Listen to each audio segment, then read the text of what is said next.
2013년 9월에 한 흑인 여성의 스토리가 샌프란시스코 크로니클스라고 하는 일간지의 일면에 실렸습니다. 그 흑인 여성의 이름은 린다 윌슨 앨런이라고 하는 분입니다. 이분은 대단한 업적을 이룬 유명인이 아니었습니다. 이 흑인 여성의 직업은 평범한 버스 기사였습니다. 그런데 일개 버스 기사가, 그분의 스토리가 어떻게 신문 일면에 실리게 되었는가?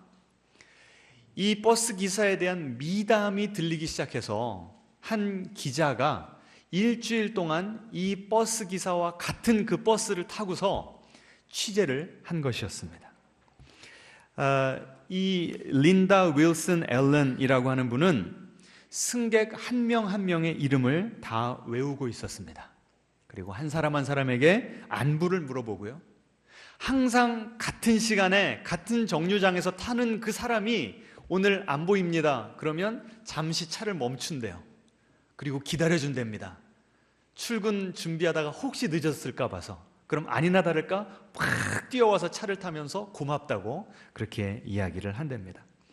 또 80세 노인이 장을 보고서 그게 무거워서 힘겹게 들고 오는 모습을 보면 또 버스를 멈추고, 어떻게 시간대를 맞추는지 모르겠어요.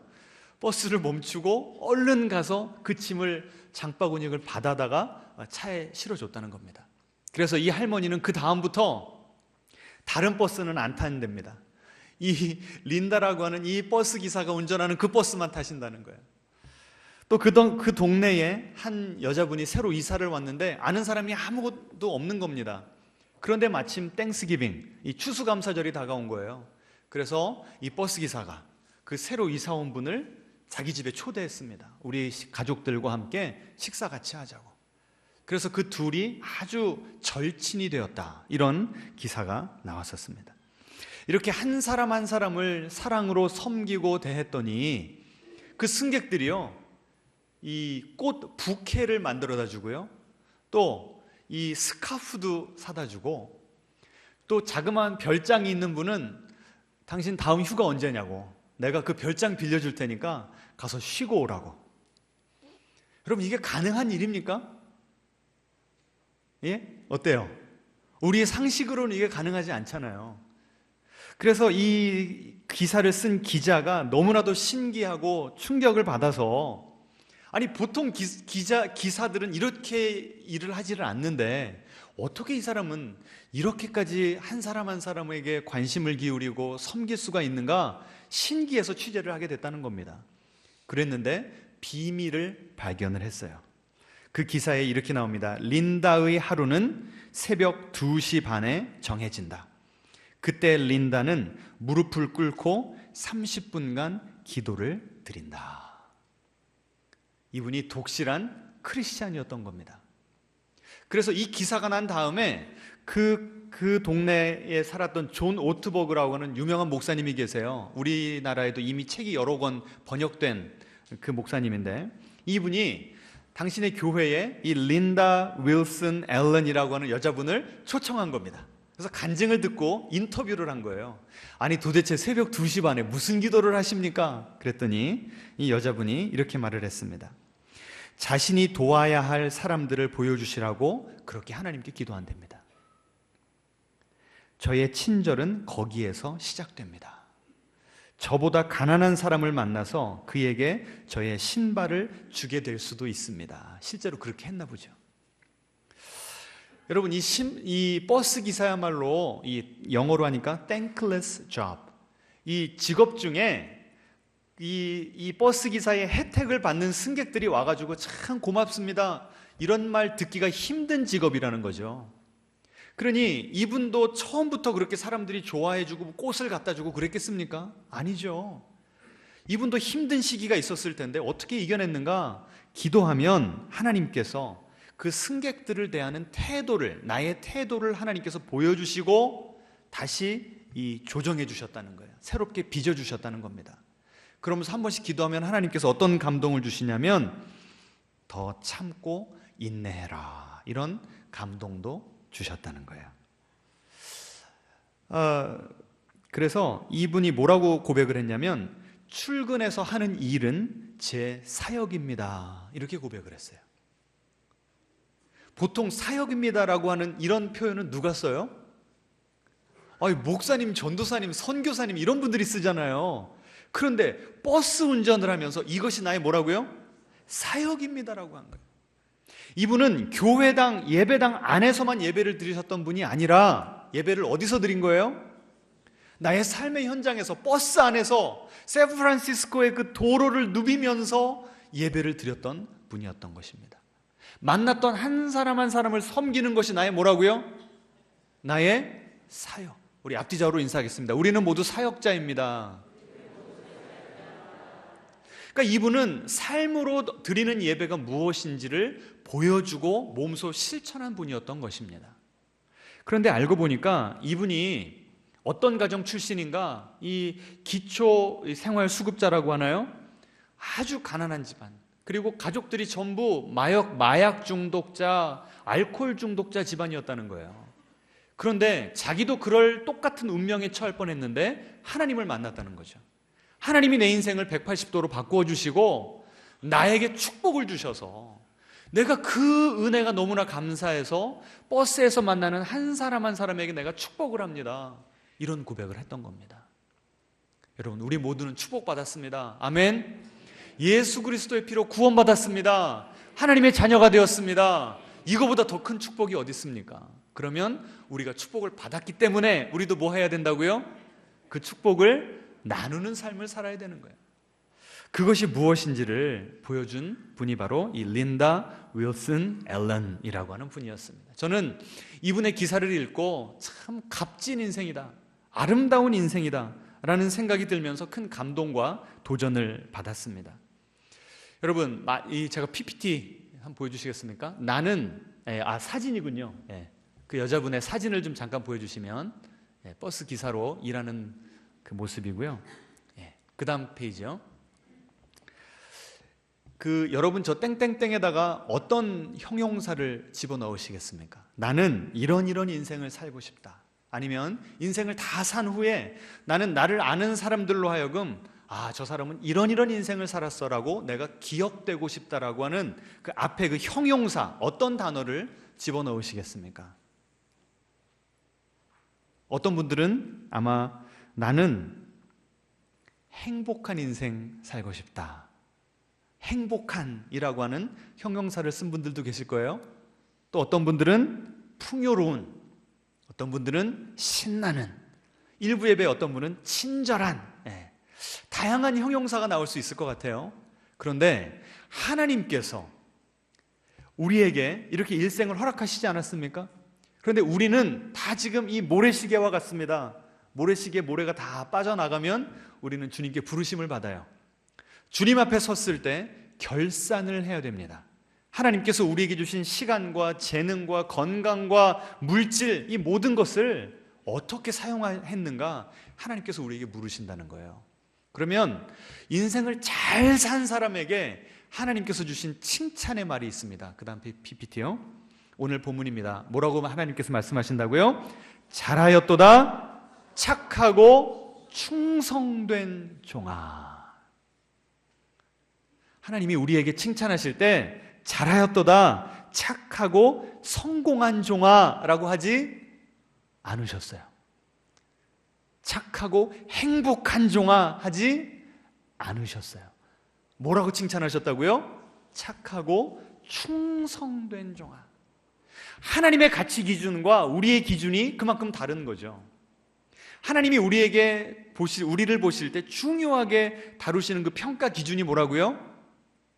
우리에게 한번 허락하신 이 인생을 충성되게 신실하게 살았는가 그러지 못했는가.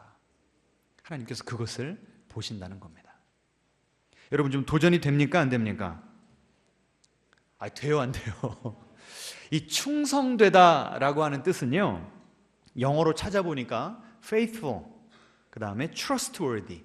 이 faithful이라고 하는 것은 신실하다. 그 부부간에 faithful 하다는 것은 무슨 뜻일까요? 가장 소극적으로는 바람피지 않는 거, 외도하지 않고 한 사람에게만 충실하는 걸 faithful 하다고 그래요. 더 적극적으로는 뭘까요? 더할 나위 없이 서로를 사랑하고 섬기는 것, 이게 바로 충성스러운 것, 신실한 모습이죠. 또 trustworthy라는 건 뭡니까? 믿을 만한. 내가 누구에게 일을 맡겨놓으면 저 사람 지금 잘하고 있나? 하루 가서 또 점검해보고 또 가서 체크해보고 못 믿어서 그런 모습 말고, 내가 그 사람을 워낙 오래 봐왔는데 이 사람은 일 한 번 맡기면 최선을 다해서 내가 부탁한 것보다 더 그 기대치를 뛰어넘는 것을 항상 성실하게 잘 수행해 왔기 때문에 내가 이제는 믿고 맡길 수 있다. 이런 삶의 태도를 가리켜서 뭐라고 한다고요? 충성되다, 신실하다, 성실하다, 이렇게 말한다는 겁니다. 이것이 바로 하나님께서 우리에게 기대하는 인생입니다. 여러분, 이 말씀을 들으면 막 마음이 기뻐지십니까? 아니면 이렇게 좀 억눌리는 좀 무거운 느낌이 드십니까? 예? 무겁죠. 그런데 하나님은요, 아무에게나 일을 맡기시지 않습니다. 하나님이 나에게 일을 맡겨주셨다는 그 사실 자체가 우리에게는 특권이요, 영광이요, 축복인 줄 믿으시기 바랍니다. 이럴 땐 좀 아멘을 크게 하셔야 됩니다. 이 본문에도 보시면 세 사람이 나와요. 주인이 나오고 세 사람의 일꾼이 나오는데, 주인이 먼 곳에 가면서 각각 자기의 재능대로, 분량대로 달란트를 맡기셨다라고 나옵니다. 5달란트, 2달란트, 1달란트. 여러분, 1달란트가 얼마 정도 되는지 아세요? 제가 보니까 20년 동안 연봉 다 하나도 안 쓰고 모아놓은 그 값어치가 1달란트래요. 그러니까 연봉을 예를 들어서 5천만 원 정도 친다. 그러면 20년 동안 한 푼도 안 쓰고 모으면 얼마 정도 모이죠? 10억. 그게 20년간, 그게 1달란트라는 거예요. 그러니까 주인이, 어떤 주인이 얼마나 종들을 신뢰했길래 그렇게 1달란트, 2달란트, 5달란트를 맡길 수 있냐는 거예요. 아무에게나 맡기지 않았다는 겁니다. 우리 앞뒤자로 인사하겠습니다. 우리는 아무나가 아닙니다. 그래서요, 이 종들 중에 5달란트와 2달란트 받은 그 종들은요, 그 돈을 받자마자 부담스러워 죽겠네, 우리 좀 편하게 살게 내버려 두지 왜 이렇게 힘든 일을 맡겨가지고, 이렇게 불평하지 않았습니다. 오늘 본문 좀 위에 올라가 보시면요, 기왕 성경책을 찾으셨으니까 25장 16절 보시면 이렇게 나옵니다. 5달란트 받은 자는 바로 가서 그것으로 장사하여 5달란트를 남겼다. 어떻게 했다고 나와요? 바로, 즉시, 지체하지 않고 기다리지 않고. 이 5달란트 받은 자의 마음이 어땠던 것 같아요? 부담스러웠던 것 같아요? 아니요, 신나는 거예요. 왜 신이 납니까? 주인이 나를 인정해 주는구나, 주인이 나를 그렇게 믿어주는구나, 얼마나 좋은지 즉시 나가서 일을 했대요. 여러분, 이것이 2025년을 다시 한번 시작하는 우리의 마음가짐이 돼야 될 줄로 믿습니다. 그러니까 지금 여기 주인은 누구를 말하는 거죠? 하나님이죠. 여기 종들은 누굴까요? 우리입니다. 하나님이 우리를 보시고 우리의 재능과 분량대로 어떤 사람에게는 5달란트, 어떤 사람에게는 2달란트, 1달란트를 맡겨주셨다는 거예요. 그런데 지금 우리는 즉시 나가서 일을 했던 그 종들의 마음가짐으로 지금 새해를 다시 시작하고 있습니까? 아니면 그냥 이 지겨운 일에서 좀 탈출하고 해방되고자 교회 나와서 예배를 드리고 있는데 교회에서조차 일하라고 얘기하고 앉았네. 또 스트레스를 받지는 않으십니까? 지금 이 종들은요, 어떻게 이렇게 신이 나고 성실하고 충성되이 일을 할 수 있었는가? 누구와의 관계가 건강했기 때문에 그래요? 하나님과의 관계가 건강했기 때문에 이 세상을 섬기고 이웃을 이롭게 하고 나의 잠재력을 잘 개발하는 이 수평적인 관계를 살아낼 힘을 이 수직적인 관계에서 얻어내었던 것입니다. 오늘 예배를 통해서 우리에게 이런 일들이 일어나게 되기를 축원합니다. 자, 그러면 한번 따져봅시다. 지금 만약에 주님이 우리 앞에 쓰셔가지고 야, 너 지금까지 인생 몇 년 살았냐? 40년 살았냐? 80년 살았냐? 한번 계산을 해보자, 결산을 해보자 라고 말씀하시면 주님께서 우리를 바라보시면서 잘하였도다, 착하고 충성된 종아 라고 말씀하시겠습니까? 아니면 좀 약간 인상을 찌푸리시겠습니까? 겉모습만 봐서는 몰라요. 겉모습만 봐서는 몰라요. 제가 그 미국의 그 목회학 박사 과정 하느라고 1년에 한 달씩 그 미국 왔다 갔다 했었잖아요. 한 해는 설교학 교수님이, 아주 나이가 많으신, 경험이 풍부하신 설교학 교수님이 일주일 동안 이 설교만 집중적으로 가르쳐 주시고, 또 우리 몇 명 안 됐기 때문에 한 설교를 2번, 3번씩 돌아가면서 했던 것 같아요. 그리고 나서 일주일 마지막 그 금요일 날 한 사람 한 사람 면담을 해주시더라고요. 저를 부르시더니 저에게 그러세요. 정준아, 너는 하나님이 설교에 5달란트를 주셨다. 감사합니다. 그게 부담이 되더라고요. 감사하면서도 부담이 됐어요. 그런데 그 말보다 그 뒤에 말이 저는 아직도 기억에 남습니다. 너는 5달란트를 받았기 때문에 최선을 다하지 않아도 성도들은 네 설교에 은혜 받았다고 할 것이다. 그런데 하나님께서 너를 보고 계시기 때문에 너는 그 달란트 받은 것에 대해서 성실하게 감당해야 된다. 인생의 선배, 목회의 선배, 그 설교학 교수님이 저에게 그렇게 말씀해 주시는데 임팩이 있더라고요. 매주 설교할 때마다 그래서 제가 스트레스를 얼마나 받는지 아십니까? 여러분, 겉으로 볼 때는 다 우리 열심히 살아요. 근데 하나님이 보실 때, 여러분의 마음 중심을 보실 때, 여러분은 하나님께서 맡겨주신 일, 가정에서, 일터에서, 교회에서 그 일을 정말 충실하게, 성실하게 감당하고 계시냐고요. 오늘 하나님께서 여러분을 도전하고 계십니다. 여러분, 이 성실, 헌신, 충성 이런 단어를 들으시면 막 신이 나세요? 영감이 막 떠오르시고 동기부여가 되십니까? 아니면 그냥 더 부담이 되세요? 부담되는 분들이 많으실 거예요. 아마 좀 꺼려지시고 거부감 드는 분들이 많으실 겁니다. 왜 그러냐면 우리가 살아가는 시대 분위기에 우리가 젖어 있어서 그렇습니다. 이 시대는 어떤 시대인가 하면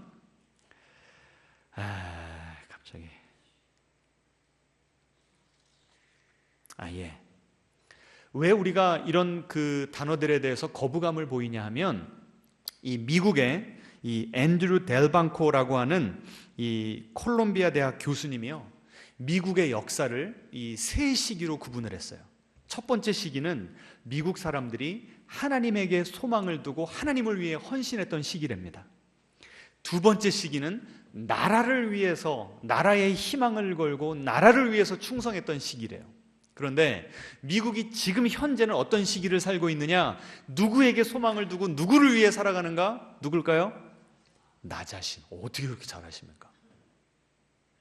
나를 위해서 살아가는 시대가 됐다는 거예요. 그런데 왜 사람들이 나를 위해서 살게 됐을까요? 하나님을 멀리하고, 그리고 내가 국가에 헌신을 했더니 국가가 내 인생을 책임져 주더라 못하더라. 깊은 배신감, 상처 가운데 이제 내 인생은 누가 책임져야 된다? 내가 책임져야 된다 하다 보니까 이제는 국가를 위해서, 교회를 위해서, 어떤 조직을 위해서 뼈를 묻을 각오를 하고 충성하십시오라고 하면 나 써먹으려고 그러네, 나 이용해 먹으려고, 헌신하다 보면 뭐 된다? 헌신짝 된다. 그러니 이제는 나를 챙겨줄 사람은 누구밖에 없다? 나밖에 없다. 이게 지금 미국 사람들이나 이 자본주의 사회를 살아가는 수많은 사람들의 마음 가운데 이게 지금 깊이 뿌리 박혀 있다는 겁니다. 지금 우리가 살아가는 이 시대는요, 쓰고 버리는 일회용 문화가 팽배해 있습니다.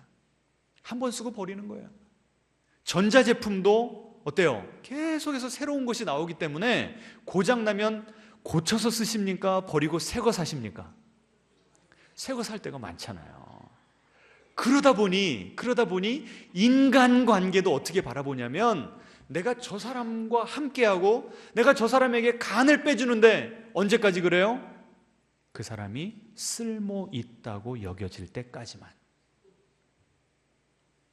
쓰고 버리는 문화가 이 시대에 팽배했다는 거예요. 그래서 고용주들도요, 요새 그 일하는 노동자들을 이렇게까지 부른답니다. 처분 가능한 인력. 그러니까 기계의 한 부속품이라는 거예요. 그래서 그 부속품이 제대로 된 기능을 하지 못한다. 그럼 어떻게 해야 됩니까? 빼서 버리고 새로운 걸로 갈아 넣기만 하면 되는 거죠. 노동자들도 자기 스스로의 일을 그렇게 바라보고 있고, 고용주들도 노동자들을 그렇게 바라보고 있다는 겁니다. 그러니 고용주들도 그런 노동자들에게 투자할 가치를 못 느끼고, 노동자들도 그런 회사를 위해서 내 생명을 버려야 되겠다, 충성해야 되겠다라고 하는 생각이 들지 않는 거죠.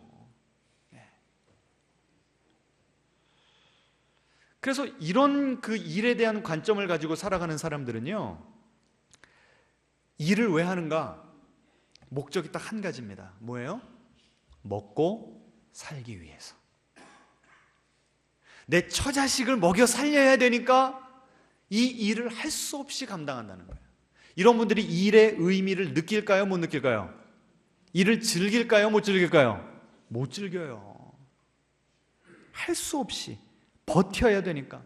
그래서 이런 분들의 생의 의미와 낙은 무엇인가? 빨리 돈 벌어서 빨리 은퇴하는 것입니다. 근데 그게 잘 됩니까? 안 됩니까? 안 되죠. 그럼 하기 싫은 일을 어떻게 버텨요? 여러분 어떻게 버티세요? 휴가와 취미 생활에 기대어서 버티는 거예요. 제가 얼마 전에 학창시절 친구들 몇 명을 만났는데, 그 중에 하나가 대기업 다녀요. 돈 잘 벌어요. 싱글입니다. 뭐 돈 나갈 때가 있겠습니까? 그러니까 계속 모아가지고 이 친구는 뭘 하냐? 1년에 2번, 3번씩 해외여행을 다녀요. 참 부럽더라고요. 게다가 아버지가 몇 년 전에 돌아가셔서 이제는 어머니를 모시고 해외여행을 다녀요.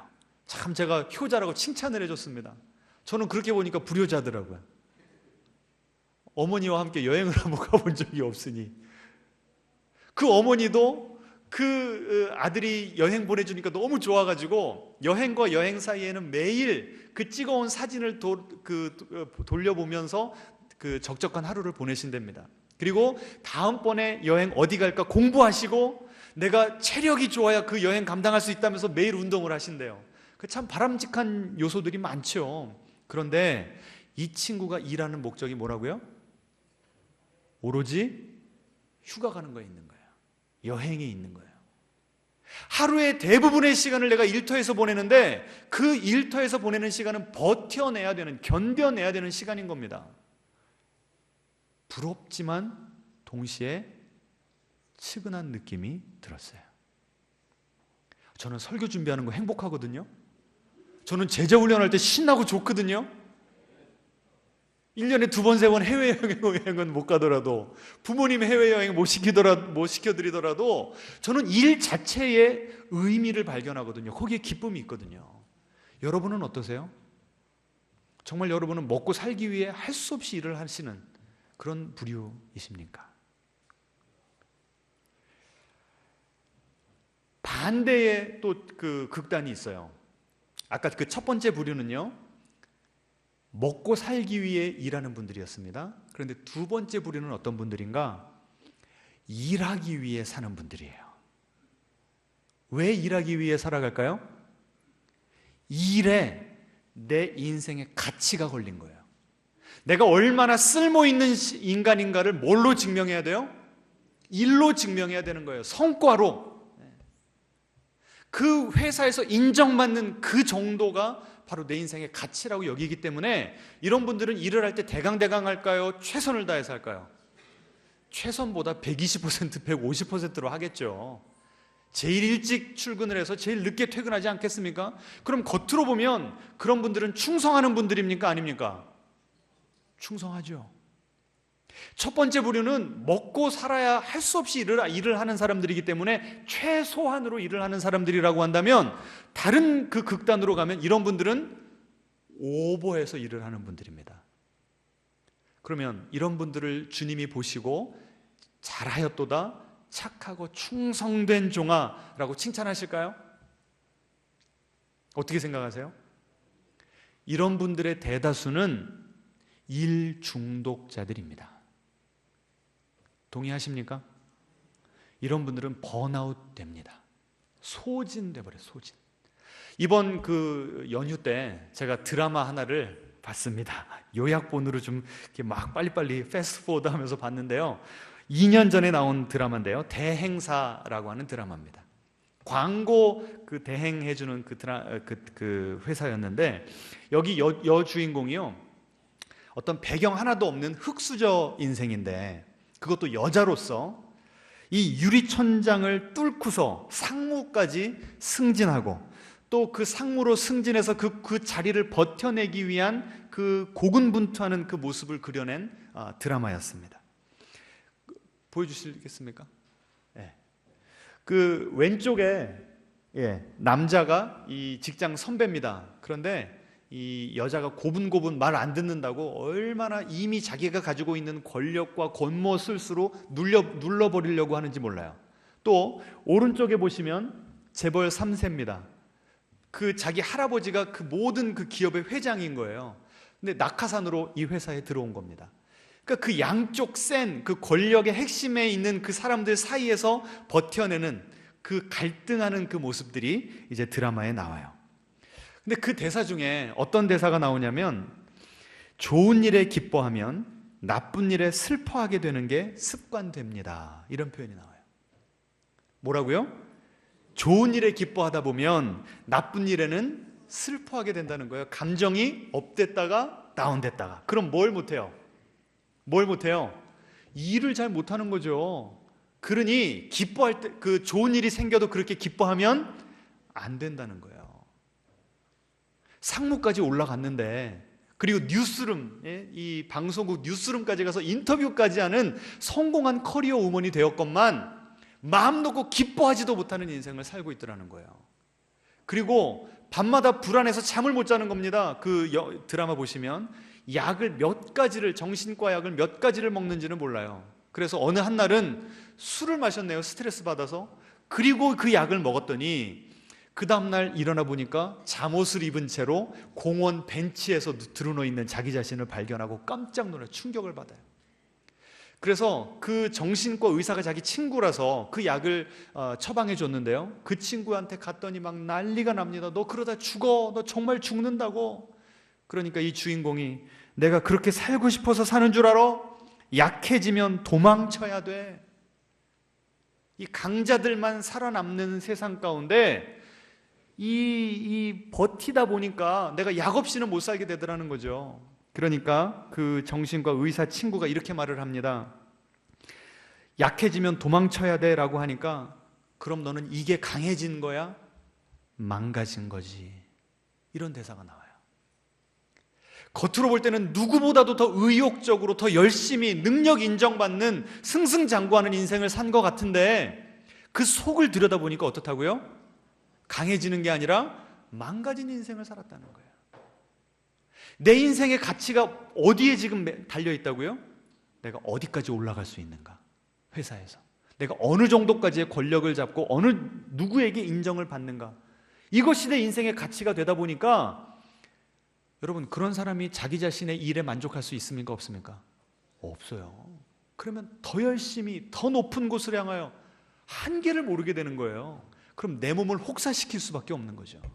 밤에 이 불안증 약, 이 수면제가 없이는 밤에 잠을 잘 수가 없는 그런 인생으로 전락하게 되더라는 겁니다. 자, 이 양쪽 극단이 지금 보이십니까? 둘 다 하나님 보시기에는 착하고 충성된 종아, 내가 너에게 맡긴 것을 네가 잘 관리하였구나, 훌륭한 청직이다, 이렇게 칭찬받을 수 있는 인생이 아니라고요. 첫 번째 부류는 어떤 사람이라고요? 먹고 살기 위해 일하는 사람. 두 번째 부류는 어떤 사람이라고요? 일하기 위해 사는 사람. 여러분은 어떤 부류에 속하세요? 그렇게 일하다 보니까 여러분의 인생 가운데는 어떤 열매가 지금 맺히고 있습니까? 여러분, 제가 오늘 좀 도전 드리고 싶은 건 무엇인가 하면, 우리가 어떤 자세로 일을 해야 되는가, 도대체 하나님 보시기에 충성되이 일한다는 건 무슨 뜻인가? 오늘 한 가지로 제가 좀 답을 드리려고 합니다. 따라해 보겠습니다. 죽게 하듯 하면 됩니다. 앞뒤자로 인사하겠습니다. 죽게 하듯이 일합시다. 직장 생활을 하던, 가정에서, 교회에서 섬기던 누구에게 대하듯 하라고요? 죽게 하듯 하라. 자, 먼저 첫 번째 부류, 먹고 살아야 되니까, 입에 풀칠해야 되니까 할 수 없이 일하는다는 분들에게 제가 들려드리고 싶은 성경 구절이 있습니다. 보여주시겠습니까? 에베소서 6장 우리 5절부터 7절까지 한번 같이 읽어보겠습니다. 종들아, 성실한 마음으로 육체의 상전에게 순종하기를 그리스도께 하듯 하라. 눈가림만 하여 사람을 기쁘게 하는 자처럼 하지 말고 그리스도의 종들처럼 마음으로 하나님의 뜻을 행하고 기쁜 마음으로 섬기기를 주께 하듯 하고. 아멘. 자, 지금 직장에서 일하는 분들은 어떤 마음으로 일을 해야 하래요? 성실한 마음으로. 지금까지는 누구 눈치 보면서 일하셨는데요? 예? 상사 눈치 보면서 일했다는 거예요. 근데 그렇게 하지 말라는 거예요. 누구 바라보면서 일하래요? 누구 대하듯이? 하나님 대하듯이. 게다가 그리스도의 종들처럼. 나를 고용한 분이 누구라고요? 사장님이 아니라 HR 디파트먼트가 아니라 누구라고요? 하나님이 나를 고용하셨기 때문에 나는 하나님의 종이라는 거예요. 그 의식을 가지고 직업을 대하라는 겁니다. 게다가 그리스도의 종들처럼 마음으로, 이 마음으로라는 것을 영어로 찾아보니까요, wholeheartedly, 내 있는 마음 전심을 다해서, 또 with enthusiasm, 열정을 가지고 일을 하라는 겁니다. 아까 그 버스 드라이버, 그 린다라고 하는 흑인 여성, 왜 그렇게 열정적으로 승객들을 사랑하고 관심을 기울이고 섬겼을까요? 왜 그런 거예요? 하나님이 나를 사랑해 주신 게 너무 귀하고 감사하니까. 나 같은 사람, 나도 마약 중독자, 알코올 중독자로 죽었어야 마땅한 인생인데 하나님이 나를 구해 주셨으니 얼마나 기쁘고 감사합니까? 그러니 내가 주님을 위해 살겠다는 거예요. 그래서 남들이 알아주건 말건 간에 내가 만나는 그 승객 한 사람 한 사람을 누구 대하듯이? 주님 대하듯이 하겠다는 거예요. 여러분, 우리가 이런 자세를 가지고 일을 하게 되기를 축원합니다. 여러분, 지금 이 에베소서 6장에는요 이 성령에 대한 이야기가 쭉 나옵니다. 성령 충만한 사람이 어떻게 살아가야 되는가? 보통 우리는 성령 충만 그러면 교회를 생각해요. 부흥 집회를 생각해요. 골방 들어가서 기도하고 성경 읽는 걸 생각해요. 그런데 지금 사도 바울이 성령 충만에 대해서 이야기하는 그 컨텍스트, 그 문맥 가운데 어떤 이야기가 나왔다고요? 우리의 직업을 대하는 자세가 나온 거예요. 여러분, 정말 성령 충만한, 성령의 다스림을 받는 사람들은 그게 어디까지 표현이 돼야 된다고요? 우리의 월요일부터 금요일까지 9 to 5 일을 대하는 그 태도에까지 성령 충만함이 흘러나와야 된다는 겁니다. 왜 아멘을 안 하세요? 우리는 어디에 있든지 성령 충만할 수 있다는 거예요. 직장에서의 성령 충만이 진정한 성령 충만임을 믿으시기 바랍니다. 자, 그러면 이 직원들만 이런 얘기를 들어야 되는가? 그 다음 페이지요.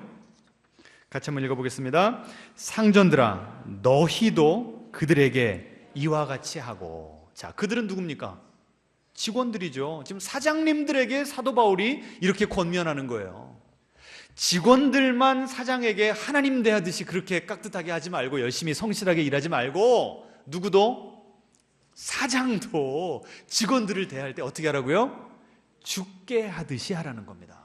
그래서 그 다음에 뭐라고, 어떤 표현이 나와요? 이와 같이 하고 위협을 그쳐라. 갑질하지 말라는 거예요. 내가 가진 위치와 권력과 돈을 가지고 사람들을 우습게 여기면서 그 사람들의 인권을 짓밟으면 안 된다라고 지금 말씀을 하고 있는 겁니다.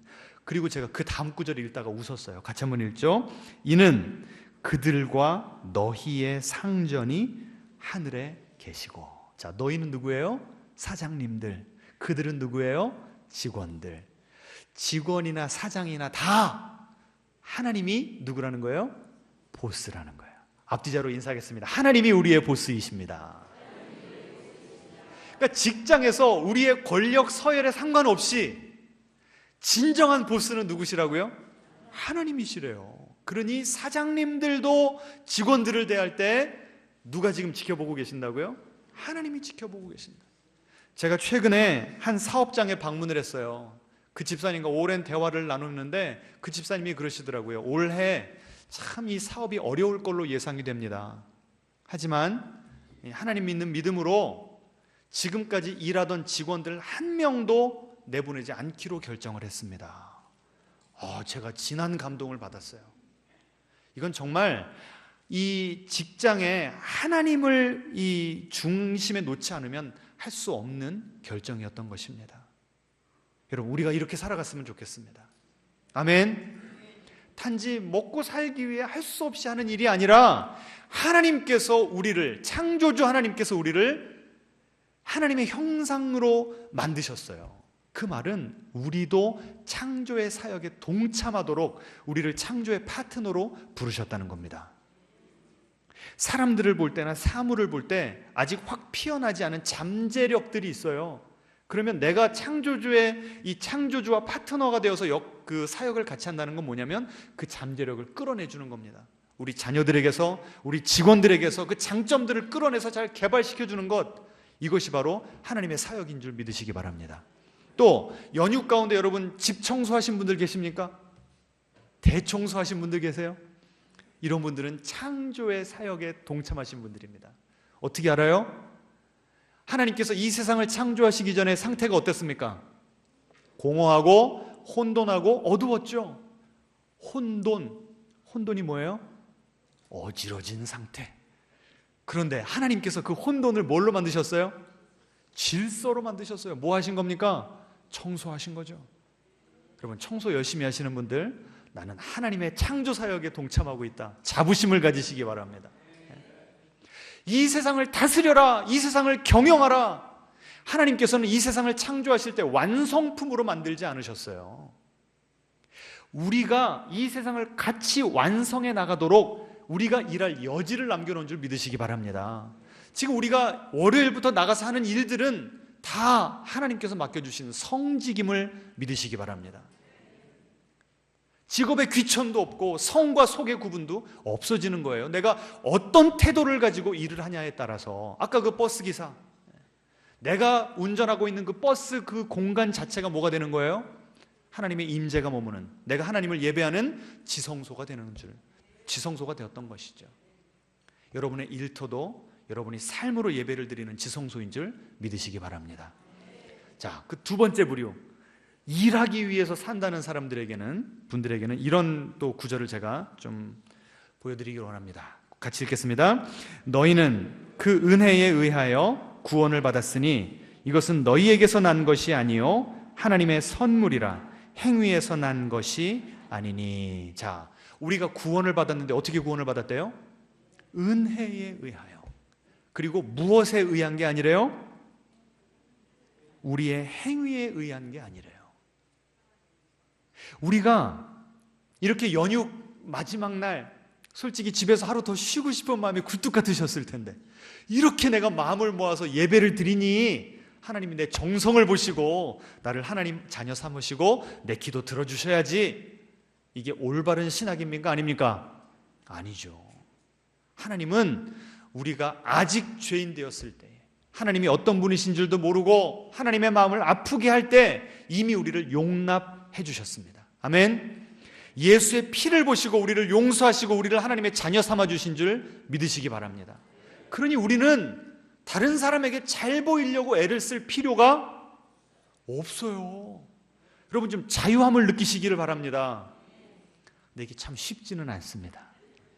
저도 설교를 해보면 우리 성도님들의 반응이 나타날 때가 있잖아요. 어떨 때는 막 성도님들이 얼굴이 생글생글하고 막 아멘 소리가 크고, 끝나고 난 다음에 목사님 은혜 받았습니다 할 때가 있는가 하면 어떨 때는 그냥 냉랭할 때가 있어요. 그럼 제가 자꾸 실망이 돼. 오늘 내가 죽 썼네. 마치 제 가치가 설교자로서, 목회자로서의 가치가 여러분의 반응에 달린 것처럼 느껴질 때가 많아요. 그럼 그때 제 스스로 제가 채찍질하면서 제가 스스로에게 이렇게 말해야 됩니다. 저에게는 청중이 한 분밖에 없어요. 저는 지금 누구 앞에서 설교하는 거예요? 하나님. 하나님 보시기에 진리를 전한다고 한다면 성도님들이 부담스러워하시고 상처가 되시고 거부 반응이 든다고 하실지라도 저는 진리를 전했으면 저는 제 할 일 다 한 겁니다. 하나님께서 보시기에 충성된 종아 칭찬하실 줄 믿습니다. 제가 앞으로 이제 어떤 설교할지 여러분도 그렇게 좀 자유하게 되시기를 바랍니다. 제가 여러 번 소개시켜 드렸는데요, 에릭 리들이라고 하는 그 영국의 한 청년이 올림픽에 나가서 금메달을 땄어요. 단거리 선수였습니다. 근데 이분은 원래 이 중국의 선교사로 가기로 헌신을 했던 분이에요. 그런데 이 선교사 훈련을 받아야 될 사람이 맨 육상 트레이닝만 하고 있으니 그 동생이 와가지고 따져 물은 겁니다. 도대체 선교는 언제 가려고 그러냐고. 그랬더니 이 에릭 리들이 뭐라고 이야기했는지 아십니까? 하나님이 나를 빠르게 창조하셨어. 그래서 내가 빠르게 경주할 때에 나는 하나님의 기쁨을 느껴. 여러분, 이 에릭 리들은 경주할 때 이 경주가 세속적인 일이라고 봤을까요? 하나님의 일이라고 봤을까요? 하나님의 일. 나를 빠르게 만드셨기 때문에 빠르게 달려서 금메달 따는 것, 이것이 바로 하나님께 영광 돌리는 일이라고 그렇게 받아들였던 것이었습니다. 그리고 그렇게 금메달을 딴 다음에 실제로 중국에 가서 선교를 하다가 생을 마무리했습니다. 그런데 Chariots of Fire라고, 불의 전차라고 하는 영화에서 이 에릭 리들과 이 대조가 되는 인물 하나가 나옵니다. 해럴드 에이브럼스라고. 이분은요, 똑같이 열심히 훈련받아서 금메달을 땄어요. 근데 유명한 대사 하나가 나옵니다. 뭐라고 나오냐면 I have 10 lonely seconds to justify my whole existence. 나에게는 그 100m를 달릴 때 그 10초가 네가 정말 중요한 사람이냐 아니냐, 가치 있는 사람이냐 아니냐를 결정할 수 있는, 내 존재 자체를 정당화할 수 있는 그 10초간의 시간밖에 없다. 그 주어진 10초 안에 나는 내 자신을 증명해내야 된다. 그래서 내 인생은 참 외롭다. Lonely seconds. 여러분, 똑같이 성실하게 살았습니다. 똑같이 올림픽 금메달을 땄습니다. 그런데 어떤 사람이 정말 행복한 인생 살았을까요? 어떤 사람이 하나님 보시기에 너는 참 충성되이 잘 일을 했다 칭찬하는 인생일까요? 에릭 리들이죠. 이 해럴드 에이브럼스처럼 내 퍼포먼스에 내 모든 인생이 달렸다고 생각하면 내 인생은 망가질 수밖에 없는 인생입니다. 하나님께서 우리에게 건강을 주셨고 그 건강을 잘 챙기는 것도 우리 청지기로서 중요한 역할인데, 건강까지도, 내 정신적인 건강, 내 육체적인 건강까지 다 망가지게 돼 있는 거예요. 자, 오늘 우리가 다시 이제 새해를 시작합니다.